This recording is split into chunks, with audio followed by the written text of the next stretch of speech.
चल गया। परसों पढ़ाए थे पूरे विश्व का मैप है, पूरे विश्व का मैप। वैसे जानकारी थी, वैसी जानकारी थी, एक सामान्य जानकारी थी कि कौन सा महाद्वीप कहाँ पर है, कितने नंबर पर है। तो आज उसका पढ़ाएंगे एशिया, अलग अलग पार्ट, ठीक है। एशिया पार्ट पढ़ेंगे क्योंकि एक साथ हम नहीं पढ़ सकते हैं, पढ़ने में तो दिक्कत होगी। पूरे विश्व को एक साथ हम, ठीक है। तो एशिया बहुत बड़ा महाद्वीप है और इसमें लगभग विश्व की 4 अरब से अधिक जनसंख्या निवास करती है, ठीक है। और इसका क्षेत्रफल भी बहुत बड़ा है। तो पूरे विश्व की भांति इसको भी हम अलग अलग तरीके से अलग अलग पार्ट में इसका अध्ययन करेंगे, ठीक है।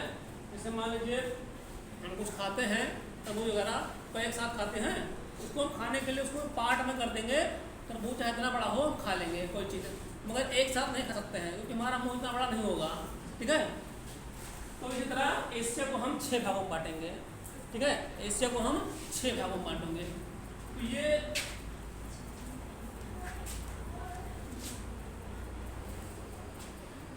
कर लेंगे, ठीक है। इसको बोलेंगे नॉर्थ एशिया, नॉर्थ एशिया, ठीक है। अभी कोई लिखेगा नहीं, ठीक है। देखो बस, ध्यान से देखो, देखो नहीं, ध्यान से देखो बस, देखोगे तो हमेशा याद रहेगा। मैं इसको लिखने में फंस देना कि ध्यान वहाँ रहेगा।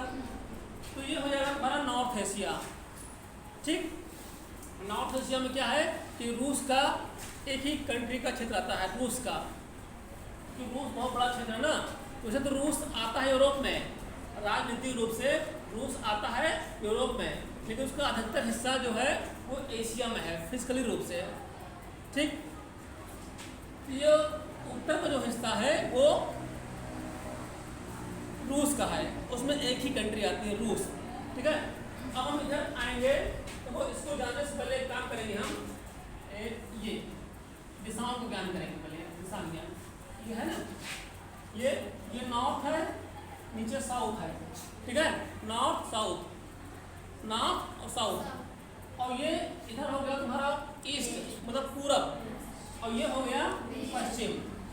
इतना तो पता है ना, उत्तर दक्षिण पूरब पश्चिम। अब जैसे मान लीजिए पूरब है और ये दक्षिण है, इन दोनों के बीच को बोलेंगे दक्षिणी और पूर्वी।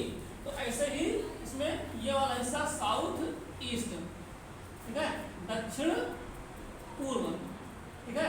और ये पूर्व तो वही है, और ये उत्तर और पूरब के बीच में नॉर्थ ईस्ट, उत्तर पूरब, ये हो गया उत्तर और पूरब हो गया, ठीक है, क्लियर।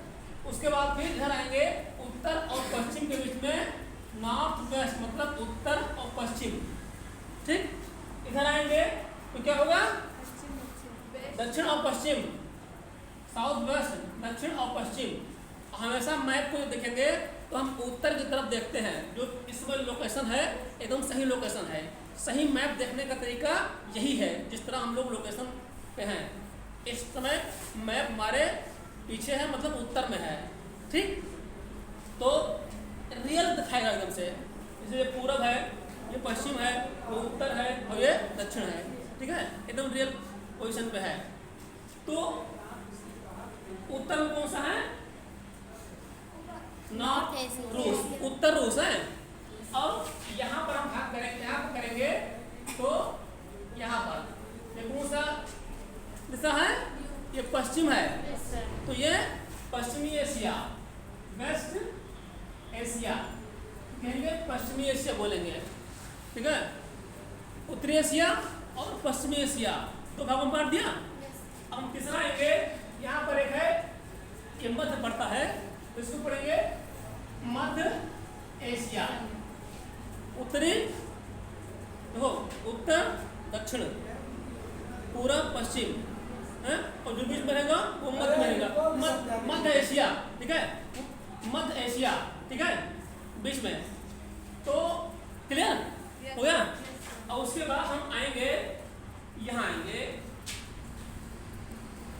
यहाँ इस तरफ आएंगे, नीचे मतलब दक्षिण में। ये हमारा कौन सा हो गया, ये दक्षिण एशिया हो गया, ठीक है, क्लियर। उत्तर, पूर्व टू पश्चिम, मध्य और दक्षिण। अब कौन सा बचा? ये पूरब बचा है और दक्षिण पूरब बचा हुआ है। तो अब ये वाला एरिया, ये वाला क्या कहते हैं, ये वाला एरिया, ये वाला एरिया दक्षिण में भी है और पूरब में भी है ना, इसलिए इसको दक्षिणी और पूर्वी एशिया बोलते हैं। दक्षिणी और पूर्वी एशिया बोलते हैं। अब कौन सा बचा? पूरब बचा। तो ये हिस्सा पूरब एशिया बोलते हैं। ठीक है, ये हिस्सा कौन सा है? ये पूर्वी एशिया है। अब देखिए एक एक के बारे में बताएंगे विस्तार से। ठीक है, 6 क्लियर हो गया। उत्तरी एशिया, पश्चिमी एशिया, मध्य एशिया, दक्षिणी एशिया, उत्तरी पूर्वी एशिया और पूर्वी एशिया। ठीक है, बताया था ना उत्तरी एशिया में केवल एक देश है, एक देश का विस्तार है, वो रूस का है। ठीक है, रूस का विस्तार है। अगर हम पश्चिमी एशिया में आएंगे तो पश्चिमी एशिया में वो आते हैं ज़्यादातर गल्फ कंट्री आते हैं, जैसे Saudi Arabia, Iraq, Iran, Kuwait, Bahrain, UAE, Yemen. ठीक है, इस तरह के देश आते हैं। और ये देश की खास बात है, हम लोग यहाँ पर ज़्यादातर रेगिस्तानी इलाका है। ठीक है, रेगिस्तानी इलाका है, बालू। ठीक है, एक बात और है, यहाँ पर दुनिया का लगभग 40 से 50% लगभग तेल यहीं पर निकलता है। पश्चिमी एशिया में नाम सुनोगे ना, सऊदी अरबिया में बहुत तेल निकलता है, इराक है, तो यहाँ सब में खनिज तेल का उत्पादन बहुत अधिक होता है। ठीक है, जैसे भारत मंगाता है कहाँ से तेल, खासकर से सऊदी अरब है, इराक है, ठीक है, ईरान है, यहाँ से मंगाता है तेल। अब तो रूस से मंगाने लगा। ठीक, तो ये पश्चिमी एशिया है। ये भी बहुत अशांत क्षेत्र है। मैंने बताया था ना, एशिया का लगभग हर हिस्सा अशांत है। यहाँ पर वार चला करती है, यहाँ पर वो अशांति है। जैसे इराक ईरान इजराइल का युद्ध होता है और उसके बाद इराक कुवैत का होता है। ठीक है, तो कुछ न कुछ चला करता है यहाँ पर है। इसमें लगभग 19 से 20 कंट्री आते हैं, लगभग 19 से 20 कंट्री आते हैं। जैसे कौन कौन से पता है ना? हाँ, इसके अलावा और कंट्री थे, जैसे इजराइल है, लेबनान है, टर्की है। ठीक है, इस सब कंट्री भी आते हैं। इसके बाद हम हर कंट्री का अलग अलग अध्ययन करेंगे, हर पार्ट का अलग अलग अध्ययन करेंगे, तो हम विस्तार से बताएंगे। ठीक है, तो ये तुम्हारा पश्चिम एशिया है, इसमें 19 से 20 कंट्री लगभग आते हैं। ठीक है, और खासकर ये गल्फ कंट्री है। ये वाला एरिया खासकर यहाँ पर पानी कम बरसता है और यहाँ पर सूखा इलाका है, रेगिस्तानी इलाका है। ठीक, अब हम आ जाएंगे बीच में, ये मध्य एशिया आ जाएंगे। मध्य एशिया में मुख्यतः 5 कंट्री आते हैं। तो ये कौन कौन से कंट्री हैं जो 1991 में USSR मतलब सोवियत संघ से जो आज़ाद हुए हैं। आज़ाद क्या मतलब हट गए हैं, विखंडन हुआ था। ठीक है, कुछ भी कह लीजिए। तो इसमें कौन कौन से हैं? कजाकिस्तान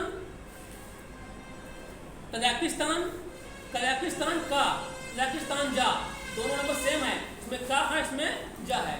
कजाकिस्तान, तुर्कमेनिस्तान, उज्बेकिस्तान और किर्गिस्तान, सब में तान लगा है। ठीक है, तो वैसे भी कोई दिक्कत नहीं है। तान जहाँ तक अब सब में मत होना कि जहाँ पर तान हो तो वही पड़ जाएगा। यहाँ पाकिस्तान है, अफगानिस्तान है तो अलग है। तो फिलहाल वहाँ पर जो 5 हैं वो तान वाले हैं, तो वो मध्य एशिया कहलाता है। ठीक है, मध्य एशिया। ठीक है, पहाड़ी इलाका है। ठीक है, तो अब हम आएंगे नीचे, साउथ एशिया, दक्षिणी एशिया में आएंगे, जहाँ पर हम लोग निवास करते हैं। ये बहुत महत्वपूर्ण है, वैसे भी है एशिया का बहुत महत्वपूर्ण पार्ट है, क्योंकि यहाँ पर भारत एक मुख्य देश है, एशिया का बहुत महत्वपूर्ण देश भी है। तो यहाँ पर कुल मिला के 8 मुख्य देश हैं। 8 मुख्य देश हैं। और कौन से? अफगानिस्तान, पाकिस्तान, भारत, इधर बांग्लादेश, नेपाल और भूटान, श्रीलंका, मालदीव, ये सब हैं। ये सब साउथ एशिया के देश हैं। और इन्होंने अपना एक संघ बना रखा है सार्क नाम से। South Asia association for regional corporation, दक्षिणी एशियाई क्षेत्रीय सहयोग संगठन। ठीक है, उन्होंने अपना बना रखा है तो देश की बनती नहीं, जैसे भारत पाकिस्तान की नहीं बनती है, तो बात अलग है, लेकिन उन्होंने अपना एक संघ बना रखा है कि हम एक दूसरे की हेल्प करेंगे, जो टैक्स वगैरह हम उसको मेंटेन करेंगे, कम करेंगे। क्षेत्रीय सहयोग संगठन है ये, ठीक, क्लियर? क्या बताएगा, पता हुआ? तुमसे कह रहा हूँ, कहाँ सोच रही है? ठीक है, तो ये दक्षिण एशिया है। अब हम आएंगे, दो पार्ट बचा हुआ है ना, एक आएंगे दक्षिणी और पूर्वी एशिया, इस टाइप का। तो इसमें कौन कौन सा है? दक्षिणी पूर्वी एशिया, इन्होंने भी अपने एक संगठन बना रखा है आसियान, ठीक है, और इसमें भी काफ़ी देश हैं, ठीक है, 10-12 कंट्री से ऊपर हैं। तो इसमें हमारा जो एक पड़ोसी मुल्क है जो म्यांमार, यहाँ शुरू होता है। म्यांमार, ठीक है, Vietnam, Laos, Cambodia, Indonesia, Malaysia, Singapore, Brunei, ठीक है, ये सब कंट्री किस में आते हैं? फिलीपींस किस में आते हैं? ये साउथ ईस्ट एशिया में आते हैं, साउथ ईस्ट एशिया में आते हैं। और इसमें से 6 कंट्री ऐसे हैं, जैसे मान लीजिए ये चीन है, ठीक है, चीन है, तो चीन और भारत सटे हुए हैं, बीच में है। बाकी सब डिफरेंस है, इंडोनेशिया है, फिलीपींस है, ब्रुनई है, कंबोडिया है, थाईलैंड है, ये सब, ठीक है, यहाँ पर हैं तटीय इलाकों में। लेकिन यहाँ पर कुछ कंट्री ऐसे हैं जो सटे हुए हैं, तो उनको इंडो चाइना कहते हैं। हिंद, चीन, इंडो चाइना 6 कंट्री हैं। कौन कौन से? कंबोडिया, ठीक है, कंबोडिया है, और वियतनाम, कंबोडिया, वियतनाम और लाओस और थाईलैंड और म्यांमार और मलेशिया, ये क्या है? ये इंडो चाइना कंट्री हैं। इनमें क्या बात है कि इसमें तुम्हें चाइना कल्चर मिलेगा और भारत का भी कल्चर मिलेगा, ठीक है। कल्चर मतलब मंदिर भी मिलेगा, बौद्ध मठ भी मिलेगा, इंडियंस भी मिलेंगे, चाइनीज भी मिलेंगे, वहाँ के भी लोग, ठीक है, मतलब मिक्स, चाइना और भारत का संस्कृति मिक्स मिलेगी यहाँ पर, इसलिए इसको इंडो चाइना भी कहते हैं। क्लियर? अब आगे बचा हुआ पूर्वी एशिया। पूर्वी एशिया बहुत महत्वपूर्ण है, और यहाँ पर तो पूर्वी एशिया में तो विवाद चला करता है। जितने भी देश हैं पूर्वी एशिया के, इसमें विवाद रहता है। कौन कौन से हैं? जैसे चीन है, north Korea, south Korea, Taiwan, Hong Kong, Macau, Japan, इसमें इतने कंट्री हैं, 7 कंट्री हैं। जैसे चीन की ताइवान से नहीं बनती, चीन की हांगकांग से नहीं बनती, चीन की जापान से नहीं बनती, चीन की साउथ कोरिया से नहीं बनती, उत्तर कोरिया की जापान से नहीं बनती, उत्तर कोरिया की साउथ कोरिया से नहीं बनती, तो सब आपस में मनमुटाव किए हैं इसमें। तो इसमें लगभग 7 कंट्री हैं इसमें, ठीक है। ये होगा तुम्हारा पूर्वी एशिया हो गया, ठीक। तो नॉर्थ एशिया, वेस्ट एशिया, पश्चिम एशिया, मध्य एशिया, दक्षिणी एशिया, पूर्वी एशिया और पूर्वी एशिया, ठीक। इसे कुछ पूछना है? कोई डाउट है? ठीक है, ये होगा तुम्हारा 6 भाग हो गए एशिया के। अब इनको पार्ट वाइज पढ़ेंगे तो हमें आसानी होगी, ठीक है।